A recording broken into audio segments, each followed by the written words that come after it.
Kendall, thank you so much for coming on, taking time out of your busy day as a young dad as well. Thank you, man. Thank you. To tell us a little bit more about you and how you operate and your business as a local real estate professional. So tell us a little bit just about you and your origin story and kind of what got you into this.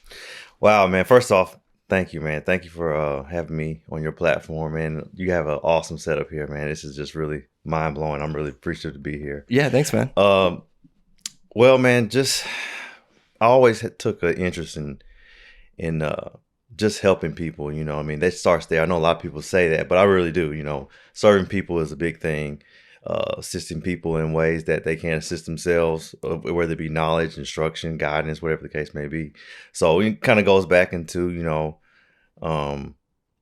coming up, my dad was always, like I told you before, he was in the Air Force. So he took a leadership position as an officer. 26 years, right? 26 years in the Air Force. So he was always in that guidance, instructional leadership position. And so that just naturally rubbed off on me, wanting to become, it always starts with bettering yourself and things like that. But it just comes from helping people and the passion for helping people. And then real estate just kind of found me.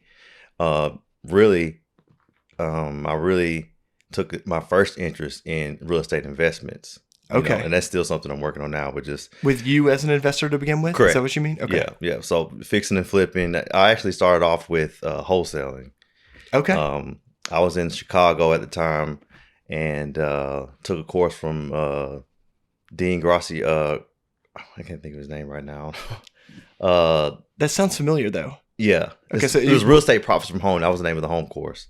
And just teaching you how to do wholesaling, real estate wholesaling. Okay. And then my plan was to do that, get enough capital, then get into fixing and flipping and holding it and different things like that. So that was my interest. I feel like originally. That's the game. Is that I've heard many people say that to really make the most out of fix and flips, you got to build the capital first. Yeah, exactly. Because everybody wants to loan the money used for fix and flip, and then you kind of become the investee more than you become the investor. Yeah. In some cases. Okay. Yeah. No, that's cool to hear you say that. Yeah. But that was my original interest with real estate. It just, good idea. I mean, good business model to go after. Yeah. Passive income. Who's against that? You know what I mean? Uh-huh. So going after that, and then when I finally got a chance to move down here, I'm bouncing around a lot. But when I finally got a chance to move down here and had my first experience purchasing my first home, just going through that process and kind of going through that whole experience for the first time, kind of shed new light on real estate for me. It was like, man, I feel like I could be better in this side of the house of real estate than investment. Not giving up on the investment dream because I'm still going after that. But with that belly to belly close experience with someone going through the steps, because it's a long process and it's a complex process, as you know. And you're specifically talking about like this side of the house on the residential sales agent, right? Exactly. Okay. Exactly. And that side of the house, when I experienced that, I felt like I would be able to be myself more, because investors it's all about the numbers. If the numbers don't make sense, there's no deal there. And there's nothing wrong with that. Don't get me wrong, but it's just a different side of the coin. Like you're lacking as much of a human connection kind of a thing? Exactly right. Okay, so now when you got that person you're working with, I mean, no matter where they're going, where they come from, and they come to you for help in something like real estate, which is one of the largest purchases someone would ever make in their lifetime, financial decisions they'll ever make. I mean, you step in as a professional and you can just guide them through, hey, to do this was going to come up next. All right, we passed this point. We got this coming up next. I mean, it's just the feeling at the closing table. When I had my first closing, man, I mean, you can't beat it, man. That you're just sitting there and it's like, man, we did it. You came to me. You had a dream. You had something you wanted to reach. You didn't think it would end up this way, but look what we made. And man, it's a feeling that you can't describe. So it's because you feel like you're plugging a hole, like you're filling a specific need. Yeah. For one of your clients, I would imagine. Yeah. Versus it being something a lot more just number centric. I mean, not to say that the numbers don't matter, but there is more at play than that. If it's the roof over somebody's head, if it's their primary residence, it means something a little bit different. Yeah. Than maybe something that's added to their portfolio. Exactly. Or something that doesn't hit them quite as much. Exactly. Well, what was it about your experience in buying your first home that made you think, wow, I might want to do that. I might want to be of that style in the real estate game? Well, diving into wholesaling and trying to learn from the bottom up in that for a couple of years before I actually purchased a home. I kind of had an idea how it worked a little bit, felt comfortable. I wasn't a professional or expert or anything. Yeah, but you were getting better. Yeah, right. And so I had that understanding, but then going through an experience, and it was just, I think my fiance at the time, my wife now, she contacted the agent, and it was thinking off realtor.com, and he called us. We met him at the first showing, and then since then he showed us maybe 5 or 6 more homes before we picked the one we wanted. Yeah. Just I kind of underestimated how close you would work with a realtor. You just think they're here for the transaction. We negotiate a price, and then we call and talk to them every day. Even now, when I'm dealing with my clients, you have deep conversations. They let you in, they let the walls down, and then you gain that trust between the two, and it's like a partnership. Hey, I'll lead the way. This is the way to how to get this house, and then let's get after it. And that's how it was with me and my fiance or my wife now when we were going through the process. Of course, it's a super nervous and emotional. You don't know what to expect, especially if it's your first house. Yeah. And you just going off of what they're telling you to do next. Hey, we got to get this done. We got to get this turned in. You know how it is. And and you're moving so fast that you really don't have a choice not to trust. Right. At times, Right. And so that's that person that, hey, I didn't hear from James today. I didn't do this. Man, what were we? And it's like that now. I make sure that, hey, I got to make sure I stay in contact with the people I'm working with, because I don't want you ever to get into that area where it's already a whole bunch of uncertainty swirling around. You don't want that to bubble over into, lack of confidence of what he's telling us to do. You know what I mean? Mm-hmm. So that's the part I underestimated, the closeness and the relationship part. And when I experienced that for myself, I just put myself in his shoes and saying, I think I could do a pretty good job at this. And so that's when I, kind of changed my sights a little bit as far as the real estate goes, and went after that side. And I got I moved down here back to Birmingham in January in 2020. And okay. We all know what happened in March. So that kind of derailed my original plans, but I ended up getting my license the following year in 21. And then haven't looked back since. Now, the license was required for you to be a residential sales agent? Correct. Yeah. Okay, yeah. Gotcha. Now, was it still residential, what you were doing before, or was it commercial? No, it's all been residential. It's all residential? Yeah. Okay. Mm-hmm. Interesting. And where all were you practicing in that space, like wholesaling and stuff like that? Like, where geographically were you? Oh, I was in Chicago at the time, the Chicagoland area. I actually lived the whole time? Yeah, the whole time, yeah. Dang. I lived in Indiana, Maryville, Indiana. It's like right outside Chicago. Yeah. And most of the deals that I was going after were in Chicago, a little bit northwest Indiana. So I was kind of get plugged into the Vesta around there.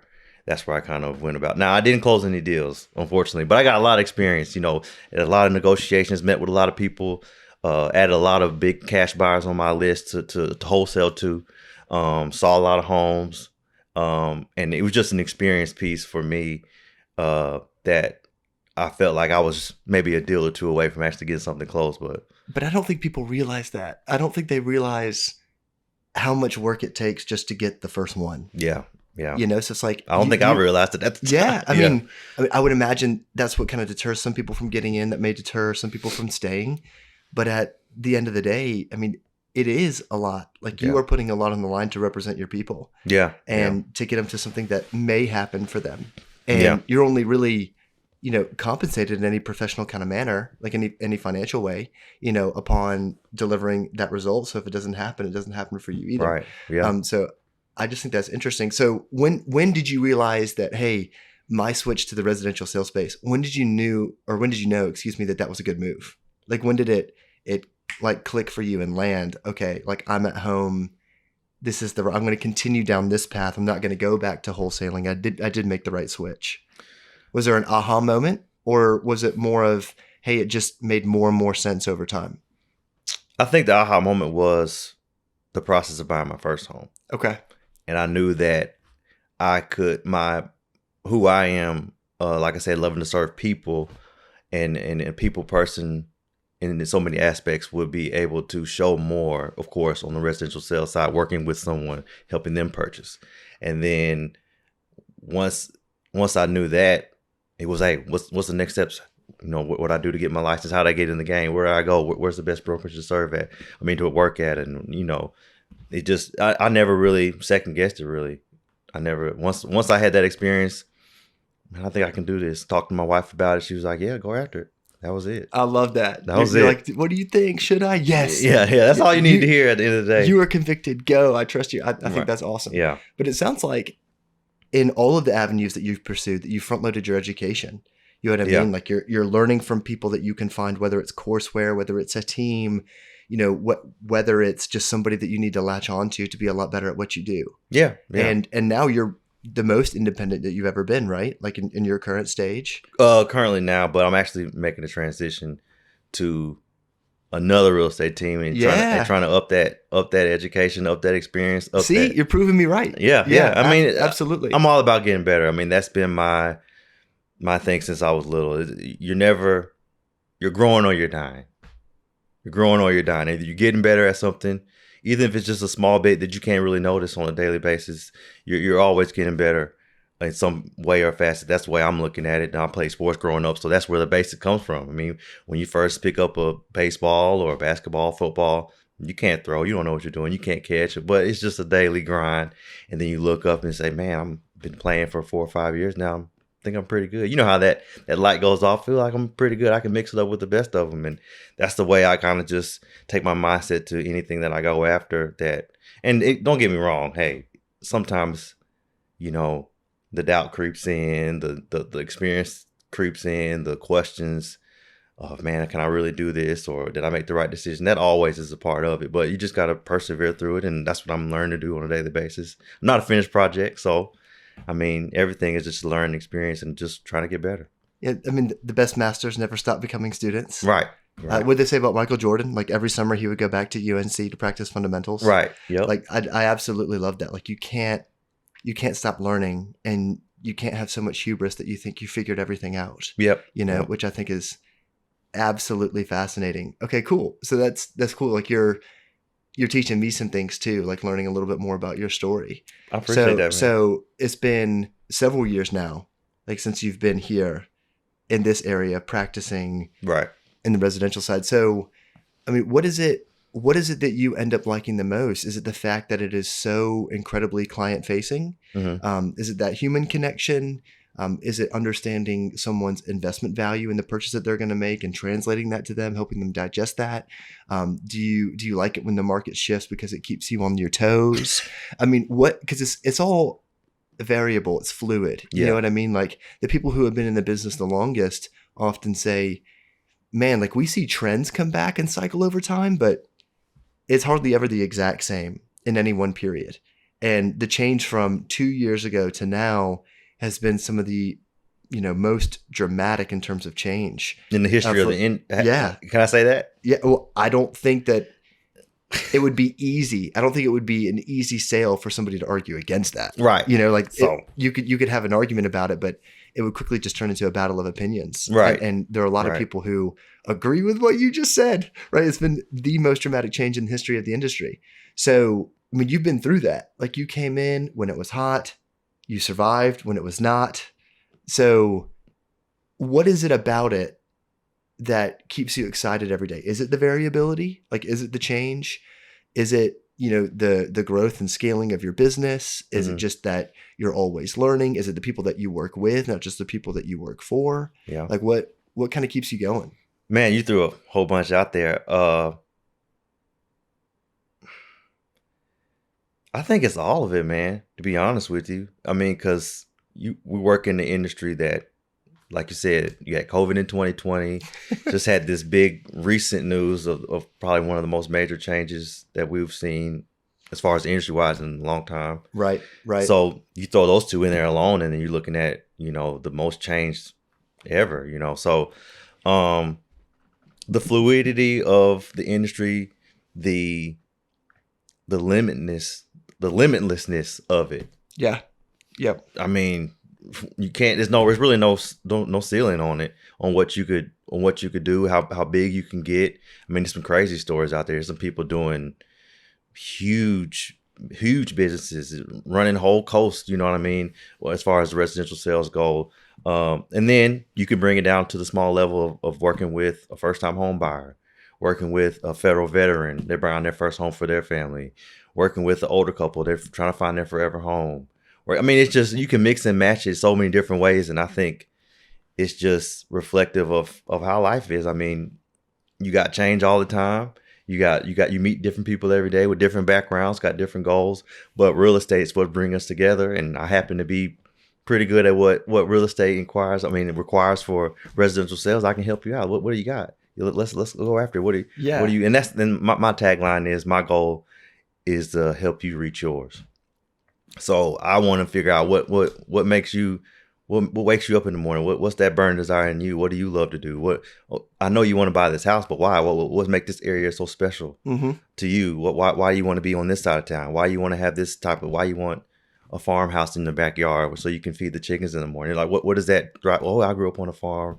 My granddad, everybody has a story. So when you can find that, it just changed the game. It's not just a transaction, man. You're helping somebody check a box off on their goals. You're helping somebody change their life.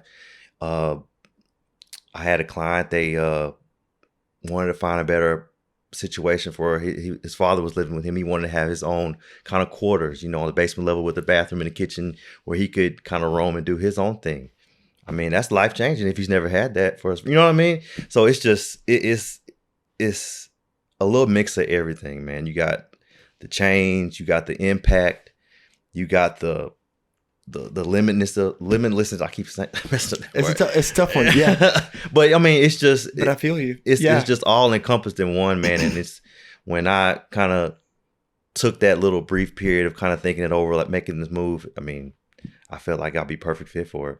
Yeah, that's cool. I like what you said about specifically fulfilling like a desire or a need that a family member has for another family, because with home prices going up and rates and prices seemingly outpacing the average income for a lot of people, making it hard to get into a home, a lot of people are going that multifamily route, or I guess multi-generational household. And so it's really cool if somebody can help with a father-in-law, mother-in-law suite or something like that, and give somebody something that they haven't ever had before. Right. I think that's really cool. I mean, have you ever had a circumstance where someone is just so overwhelmed or so grateful or so scared that they just open up to you so much more than anyone else? Like, if you had a client that's talking to you in person or talking to you on the phone and they just kind of like break down and start crying, like, have you had a lot of situations like that? And that's the surprising part.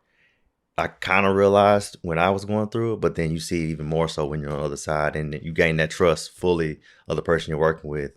And now you really get into, hey, it's more than being just a realtor. You turn into a counselor, you turn into a psychologist, you turn into the shoulder to lean on. I mean, and you got to be able to, hey, you're there, you're serving them, even though you're just serving them to help purchase a home. When they gain your trust and they're going off everything you're telling them to do next, I guess the walls just come down, and then you end up being a little bit more than that. And that's the blessing in it. And that's where the fulfillment comes from, I think. And then now when we're sitting at the closing table and I'm here helping you realize this dream after you shared so much with me, and I feel like I'm a part of your story now. And I mean, you can't ask for more than that. I love that. Yeah. I love that. So I would imagine, given what you've said so far, that you've had experiences where a customer, comes to you, turns into a client. When you guys establish a strong enough of a connection, you're representing him or her, and they say something to the effect of, I don't really know what I'm doing. I trust you to lead me. It's like, no matter who you are, I feel like as a sales professional, it's words of affirmation. You're like, okay, wonderful. Like, we are establishing a strong enough connection as people, a strong enough business connection for me to properly represent them. Somebody wouldn't say that, unless they really did trust you. But I know that oftentimes people, they take a step back and they're like, okay, well, if they are putting outwardly that much trust into me, I need to make sure that I still educate them and still teach them, because I don't want them to ever think that I'm trying to take advantage of them or something of that nature. Right. Because some people hear that and they're like, oh, it's game on. I can do, whatever I want, and they're going to just follow. But Right. you have to really look at this and say, just as like a member of your family, like one of your Yeah. kids or something, you're like, okay, well, they're going to follow me. I've got to lead them down the right path. Yeah. I can't just go down the path that I want to go because that's where they're willing to follow. So has that ever happened in such an obvious way to you? And what do you do in response? Like, what's your first thought when something like that happens? Well, I hate to hear that somebody would try to take advantage of that opportunity. It always comes back putting your needs above mine. You're here to serve this person. And if they reach the point of trust with you where they say, I don't know what I'm doing. I'm super nervous. I trust you. What do we do next? You know what the end goal is, but I don't know what the next steps are. I mean, to take advantage of that point, I mean, that's just sad to hear. And to me, that kind of turns the green light on for me. It's go time, because now I can work past. That's the main barrier really when you first working with somebody, to gain the trust, because everybody knows a little bit about real estate. Right. So they think, you know what I mean? So they think. Yeah. And then when you reach that point where, hey, whatever you tell us to do, we're going to jump on it. Cool. This is what we need to do. And then. Yeah, that's a good point. Like you've worked your way up to that point. You got to work to that point. And I say it because I would think that goes through some people's minds, and I've certainly thought about it myself too. It's like, okay, well, if someone says something that obvious that early, if there's that kind of proclamation right off the bat, I'm like, well, I want you to be like armed. You know what I mean? Because if I don't have any direction, then I actually don't know what you want. Right. And if you're just not telling me what you want, then that's an issue. Yeah. And I would like to think too that it doesn't happen. At least I haven't witnessed it in such an egregious way that someone's like, oh yeah, I can do whatever I want now, or I can charge whatever I want. Or we would hope so. Yeah. It's like, well, I mean, you're going to be playing with fire if you were to try to be that sharky in a way. Yeah. But I guess a better way to phrase my question is like, what do you do in response when someone lets you know that?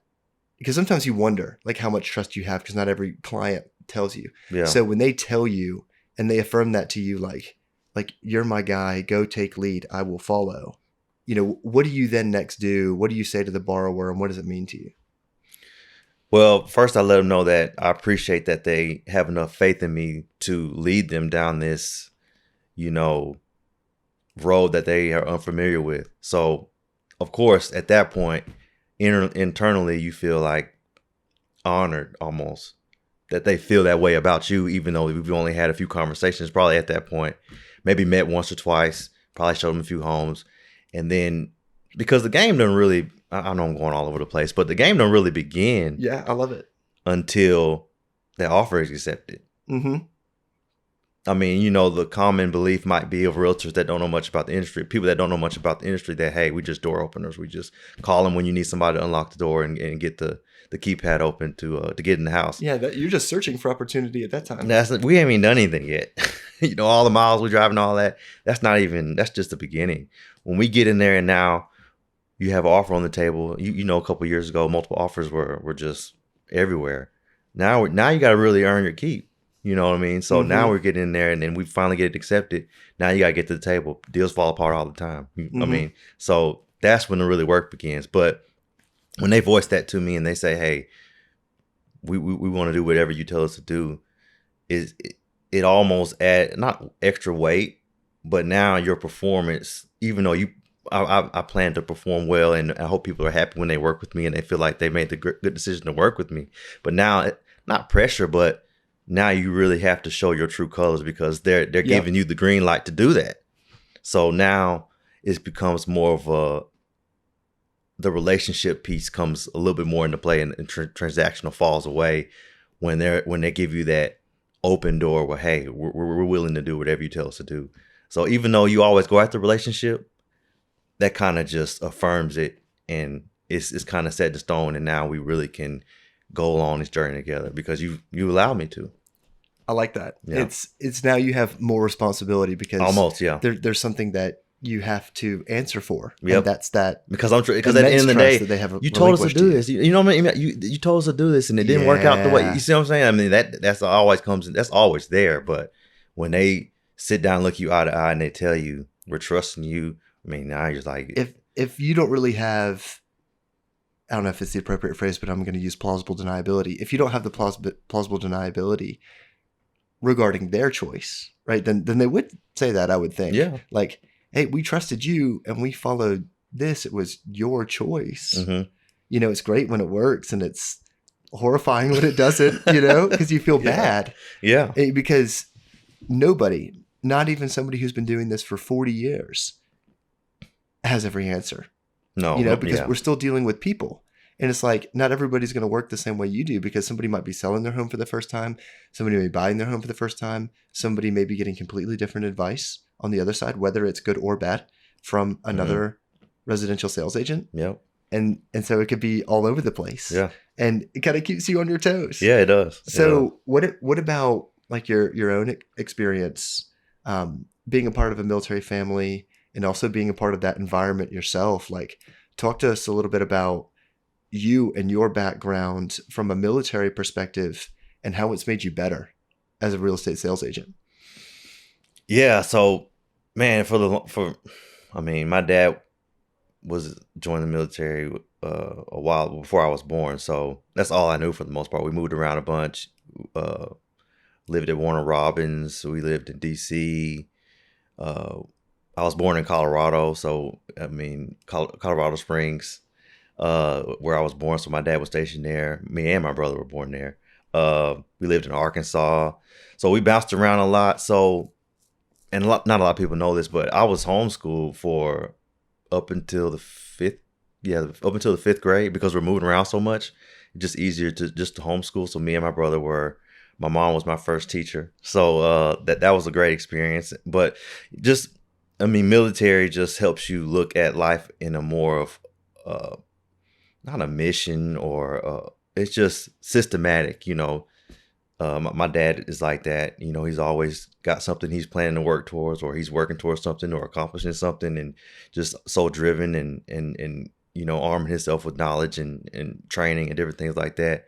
So the military was just ingrained in me. It just was how life was, you know, and that's all I really knew growing up. And me and my brother joined the Army. My sister's actually in the Navy. What a heretic. Yeah. We don't hold it against her, but so we had the Air Force, Army, and Navy in my family, and that's just all we've known. You know, starting with my dad, had some other family members in the Air Force as well. So yeah, that's how I was growing up, and that's all I really knew. I just knew at some point, I didn't know growing up I'd be in the Army, but some opportunities presented themselves, and had to take advantage of those to join the Army. But yeah, that's all we know. I knew I'd be in the military at some point in time in my life, so that's where it really all started. And how does that translate, do you think? Oh, yeah. Like, how did that, your time in the Army yourself, right, and then recognizing your brother's time in the Army and your sister's time in the Navy and your dad's immense career in the Air Force, like, what did it mean to you when it comes to how much better you are doing what you do now? So having that basis, that military background, the core values of the Air Force and the Army, and being in the Army, going through those experiences, being an officer, having to lead people, having to step in front of a platoon as a butter bar, and you know you got these soldiers looking up to you to lead them. You know what I mean? Then at the same time, you got this NCO who's been doing it for 20 years, and you're stepping in, don't hardly know anything, and you have to pull them to the side. I mean, I know I did, and say, hey, man, hey, I know I'm the butter bar here, I know I'm the LT, but at the end of the day, I'm always going to confide in you. I'm always going to make sure we're on the right path. I'm doing the right thing. I might make the call, but I'm always going to check with you to make sure we're good to go. You know what I mean? And having that relationship with my NCO helped me, you know, probably perform better than I would have if I didn't. So saying all that to say, just relationships, leading, overcoming, all that. It's who I am, because I've been around the military my whole life. I just take that, and I probably overlook it a lot of times, because it's just naturally who I am. When you meet with somebody, kind of going back to what we were saying, once you give me that trust, just like the trust you would get from an NCO, he trusts for me to make the right call after he gives me the information on both ends of the decision. all right, let's go this way. When I'm sitting down with the client and you tell me you want this type of house in this area in this time frame to achieve this in my life, all right, let's go do it. This is how we do it. You know what I mean? It's just that relationship piece. And, you know, the military is all about relationships. I mean, I'm my brother's keeper, you know, I'm type of situation. So it just all stems. It's crazy how it all connects. It does. And I don't think people realize that enough. Yeah. You know, like quite how human that interaction is. Like I've had people tell me, you know, after I separated myself from active duty, that they think military people are always hard-nosed, they're always difficult, they're not jovial and happy, they have a more difficult time connecting with people. And yeah, I've even heard that from people who themselves were in, not just people who were never in the service. Everybody has their own experience, and there are bad apples out there. Oh, 100%. And so it probably, I could see people saying that. But a lot of people just think it's harsh, you know? And I feel like they don't understand the nuance of what you're describing. That you come in brand new, barely trained, and then you're given a responsibility over a lot of young men and women, and the person who's been there for a while, likely, who wears the pants, so to speak, might be 10 to 15 years older than you. I would argue that's safe on most occasions. Most of the time, yeah. And so you come in and you're looking at this other person, you're saying, hey, I know that this organization labels me as the boss. Right. You know, I need to be up and out. You need to be down and in to a degree. But I need you. Yeah. Like, I need you for the sake of all of us. I need you for you. I need you for my career. I need you to take care of these people. I mean, like the whole kit and caboodle, you know, and people, I don't think people understand like how you don't really have a choice to take responsibilities kind of thrust upon you when you go down a certain path that is officership. Sometimes it's wonderful. Sometimes it's not. Yeah. You know, it's not. Sometimes you can do great things about it. Sometimes you can't. But I would imagine that it gives you a different sense of responsibility and gumption. Yeah. That may be hard to grab in other circumstances, but I think it's cool. I think that so many people in your profession and professions similar to it that come from a military background, they do well. And I think what's exciting is that they're connecting with people so well. Yeah. And I think the Army like forces you to connect with strangers fast. Mm-hmm. And we're all in the same unit. Not just the Army. I mean, everywhere. Like, it forces you to connect with strangers fast. Like you got to make friends and you got to do it. I'll even throw this in there. Military school. Being in military school probably played another part because you have people that don't aspire to be in the military past this point. I mean, not for the West Point, but for where I went, married military, it was quote unquote a junior college, 2 years, and you get your associate's degree. But it was people there that were just, you know, trying to get some regimen, some discipline in their life. Maybe just wanted to see if they could kind of iron out some areas in their life, and they went there. And then connect with people. Hey, we're all in the same uniform. Nobody has any stylish haircuts. We all got the same shoes. We all dressed all the time. We stay in the same barracks. We all our beds look the same. So it puts you on an even playing field. And now, even when we're just kind of lounging around or we're out doing parade practice, how do you connect with someone that you're meeting if we're all the same? We all look the same. What makes you different from me? So that you have to really hone in on who you are as a person, which kind of amps up that connectedness with someone that you meet. Because out here in civilian world, you can look at somebody's clothes or how they dress or how they act, and it's kind of easier to kind of get it understand. Of course, you don't want to judge people, but it kind of makes it easier to kind of know what you're working with before you kind of start talking or meeting with people. But when you got the uniform on, you know what I mean? I don't know you from anybody. You look just like the next guy or the next girl. So that kind of helped me with connecting with people, reading people, understanding people, and then being able to articulate and explain myself and where I come from and who I am, you know, not through my actions, but just through, you know, common conversation when you first meeting with someone. So that helps too, you know. So now when I'm sitting down with someone and they're going over what they're looking to get into or looking to achieve, I can kind of take a little bit more to heart because I try to connect on a few different points of what they're sharing, because everybody has, you know, some similarities in some way, trying to find those and connect. But I think that helped me out a lot too, being in military school. It makes sense Yeah. because you don't have obvious differentiators. Right. It's like you've got to know someone's personality. It could be like the way they sound, what they choose to talk about, how they act, how they perform. Yeah. I mean, how they perform. I Yeah. mean, that's about all you got. That's all you got. Because if everybody looks the same, how do you judge the book by its cover? You can't. So that's cool. It's very interesting. Yeah. I mean, the same thing follows in the service outside of school because everyone's wearing the same kind of thing. Yeah. And as soon as you see somebody like at an event wearing civilian clothes, you're like, oh my gosh, that's how you dress. You know what I mean? Like it can shock you. It's like what they say of Mean Girls, like seeing a teacher outside of school is like seeing a dog walk on its hind legs. Like when you were a kid, you saw your teacher outside of school and you thought it was the craziest thing ever. Yeah. It's like when you see the way that your soldier's dressed, you're like, whoa, what is happening? Yeah, that's absolutely crazy. Yeah. So you said something much earlier in the conversation that piqued my interest because you were talking about how you can like profess your value and how you can connect with people early, and that it's been a very tumultuous road between COVID, changes to the market immediately post-COVID, and then of course the lawsuit that has dropped.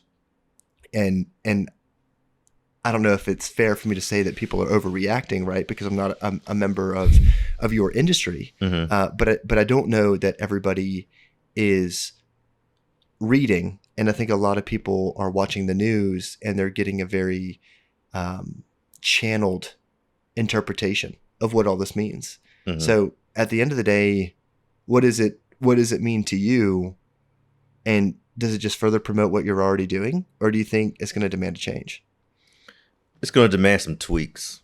Okay. I think we all you're going to have to. It's like demanding the tweaks because it's going to be a change that we haven't seen. I think it'll be easier for people that are newer because you don't have these ingrained ways of doing business. You can easily change. But if you've been doing it 20, 25 years, it might take a little 15, 20 years. It might take you a little bit to get adjusted. But I mean, I've been blessed to be a part of the brokerage I'm a part of, KW Vestavia, and we've already been kind of going over well before the news broke of what this might demand of you in your business. And it comes down to being able to articulate the value you bring to the table. So not saying it justifies, but it kind of explains where the commission comes into, because, hey, this is what I'm going to be able to do for you. It's just not a check at the end of the day. I'm here to help and guide you. So now being able to articulate that and not just relying off what they already assume a realtor is, you know what I mean, is probably going to be the forefront of everything, I think. And so I've been working on it too. I've been making sure I can show proof of what I'm worth to you and to why it'd be a good decision to use me. You know what I mean? So I think that's where it's all going to begin. And then the nitty gritty of it is going to work itself out with training and experiencing and just going through it. Everything's going to come out in the wash. And we're probably going to go through some changes. Things we're thinking about it now probably won't be the same way in a year from now. You know what I mean? It'll work its way out, and we'll have to just adjust with the moving target. It's definitely a moving target right now. So, yeah. But I think it just comes to being able to show your value, and when point blank being asked about it, being able to say, hey, this is what it's going to be. Because I would imagine that would happen a little bit more, right? Like people are a little bit more sensitive to it just because of the media push. So they may ask you. They're going to ask, well, yeah. They're going to ask questions. Like, does this really mean anything? Or what is it about? Or how does it affect me is probably going to be the number one question. Mm-hmm. Oh, that's interesting. That's kind of easy, in my opinion. What if I already have my own opinion I've heard from the news and social media, and I already have, this is what it is. And now I'm challenging you on why I should do this X amount of commission. You know what I mean? And you're like, well, I'm glad you asked. So now that's a more challenging approach, I think. Someone that's studied up on it, they think they have a pretty good understanding of it, and now they challenge you on your position. It's like, okay, well, let me show you. Yeah, this is the ground on which I stand. Let's talk. Yeah, absolutely. I mean, I think it's good. I think the president of NAR, I want to say it's Kevin Sears, released a video last week, And he said something in that said, and I'm paraphrasing a little bit, so bear with me, but it's, hey, as a group of professionals, as real estate agents, this idea that we need to more frequently, or perhaps we are more forced to better explain our value earlier on in the deal is never a bad thing. No. And I was like, that's well said, because I mean, that's how I kind of interpret it. Like, what could this mean for people?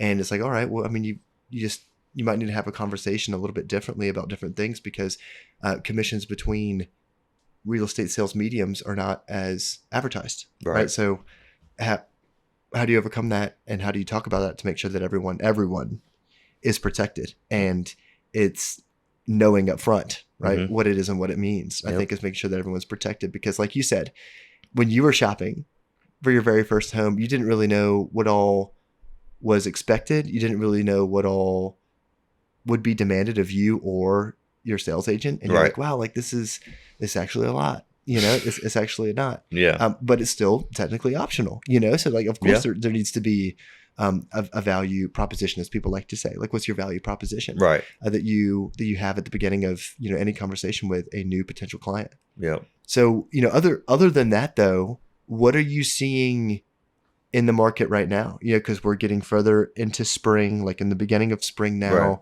heading forward, closer and closer to the summer market. Like, what are you witnessing in the market? Buyer behavior, inventory, negotiation practices. What seems to be the new normal, or is there one now, or is it just a little bit? I don't think we could use that phrase right now.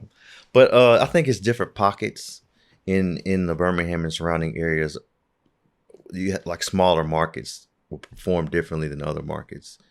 Some markets, houses are still flying off and, pretty quickly. Other markets, it'll sit for a while. It doesn't mean it's maybe priced wrong or the condition is bad, but it's just dependent upon what the buyer's looking for. Inventory's crept up a tad, so that's good as far as the availability and what's out there, the options. But then you still got multiple offer situations, so getting mixed in with that is always fun. But it's I say it's picking up a little bit. Last year was a little bit different change of pace versus 2020, 21, and 22. So I think it's kind of revving up a tad. Hopefully this summer it'll even rev up more. Of course, the interest rates are, I want to say, driving all of that, but they have a pretty good say so on what on the movement, on everything. They've been having an effect for a while. No doubt. So people are becoming more accepting of where it's at. I think that's what it takes. Yeah, at least for now. I think so. And it becomes to, people always ask me, is it a good time to buy? Was it a good time for you to buy? That's what I've heard people say that. And is that the approach that you take? Is like, well, what do you want? Right. That's what I've come down to, is the good time to buy is when it's a good time for you to buy. If you feel like it's the right time in your life, if your job is demanding you to move, if you have been working towards, getting your financials together and you're ready to make a big decision like this, sometimes it doesn't really matter what the market's doing. I mean, we can go back in the old days and what interest rates were 14, 15%. I mean, they still were buying homes then. So it just, if it's right for you in your life and what you're trying to go after right now, I say, yeah, it's a good time to buy. And I don't think the circumstances as far as the market, it's going to have challenges and it's going to have, the positives. That's always going to be there, So I think if you focus more on what you're trying to do, we can get over the obstacles that are there in the way between you and your next home. So hopefully this summer, I think, will be a pretty good summer as far as the activity and what's going on. So I'm looking forward to it. It's kind of ramping up. When someone asks you, is it a good time to buy? Do you ask them, is it a good time to rent? No, I haven't asked them. That's a good question. What's the alternative, Yeah. I mean, it's not, well, I should take that back. For some people, it could be, should I have bought earlier, but then it's, woulda, shoulda, coulda. Mm-hmm. Or should I wait and should I buy later? And I would love to say that we all have this magic 8 ball that we could use to predict proper buying timeframes and windows of opportunity. Yeah. but I like what you said, because a lot of it's needs based in your particular scenario, regardless of what the market's doing. I mean, how many people are really timing the market for primary home purchases? Where's that guy at? I want to talk to him. Yeah, if it's a guy out there that can pinpoint exactly, I mean, because it might be running the numbers, but are you also running the numbers on how much you're not really gaining any investment value by renting until your numbers make sense to you? Because if you don't look at that, then you're actually not analyzing the full picture, like the whole cost of waiting argument that we've talked about before. So I don't know, like it's fascinating, and it's very interesting to me to witness where people put an end to the logic. Like they'll say, this is how I'm thinking. Yeah. But then you ask them to open it up a little bit more, and they don't want to spend that energy, on looking at maybe a larger picture. Yeah. But again, it's all about, your value. Is the best thing for the client always trying to encourage them to think a different way, or is the best thing for the client you helping them do what they want to do, regardless of whether or not it makes perfect sense to you? You know what I mean? Like their preference is huge. I've had so many times where if it were me personally, I would have handled it a little bit differently. Right. But I've had clients who, regardless of my educational attempts, I mean, they really wanted to do it a certain way, and they really wanted to do it. And we talked about it. And I was like, okay, like I'll help. Yeah. I'll help you do it the way that you want to do it. All we're here to do is just give you the options of either the fork in the road. Either way, hey, down here, this is how it's going to look. Down this way, it's going to look a little different this way. But people say, well, what would you, when the trust is there, like we talked about before, well, what would you do? I mean, should I share? In my mind, I'm thinking, should I share what I would do? Because I don't want to influence your decision. Because if based off the options on the table, this is the route you want to go, I'd much rather go the route that you would like to go and help you along that route. But I can definitely tell you what the obstacles are going to be and how we're going to overcome those. But at the end of the day, it's all about what you want. Yeah. And people, I mean, and I'm still figuring out what I want in life. You know what I mean? Yeah. That question kind of gets overlooked a lot. And I think that's where it all starts at, even outside of real estate. What do you want? It's a simple question, but you could sit and ponder on that question for a long time about a lot of different subjects. And if, like you said, if sometimes people don't articulate, or if they don't know, they might not. And there's nothing wrong with that. Give you a little more time to figure it out. But once it makes it easier on us when you tell me what you want rather than I tell you what I would do. Because of like you said, what I would do is not necessarily the way you might want to do it. Yeah. And then if you end up doing what I would do, now the pressure and the burden of something goes wrong is intensified 10 times fold. You know what I mean? So we're going to do what you want to do, but hey, this is what could happen if we go this route, or if we go this route, it might be a little easier, might be a little bit better. So let's see if we can do that. But at the end of the day, it's your decision. Yeah. You tell me what we want to do and I'll help we get there. So yeah. I love it. I love it. And I like how your passion bleeds through, because if it wasn't for the connection, you probably wouldn't have gotten into it in the first place, because that kind of awoke you to transitioning your style of business, right? To being able to relate to clients and to being a really good residential, sales agent and really good realtor. Mm-hmm. So tell us a little bit more about where you are, like your brokerage, and then how people can get in contact with you. So I work at the Keller Williams Vestavia office. Vestavia, the best office. Vestavia. Largest office in the state. And Jen Toomer is our team leader. She's amazing, phenomenal, very knowledgeable, trains us up well to get out there and do the very best job we can do. So, that's where I serve now. And like I said, making transition right now. So definitely be in a better position to serve others, have a little bit more resources, a little bit more tentacles to put out there to help out those people that are in different places. So definitely happy where I am and looking forward to the continued growth there at the office. You can Kendall Simpkins on Facebook, at Kendall_the realtor on Instagram, and at Kendall_the realtor on TikTok. However long that's gonna last. However long TikTok's gonna last. I'm still there. That's awesome. So that's where I'm at. If you need to contact with me, I'll be on there. Awesome. That's Kendall Simpkins with Keller Williams Vestavia. Man, I know you're busy. We don't take it lightly. So thank you so much for taking the time to be here, man. Thank Love you, hearing man. from you. Good fun. Absolutely, bro. Catch you guys later. All right.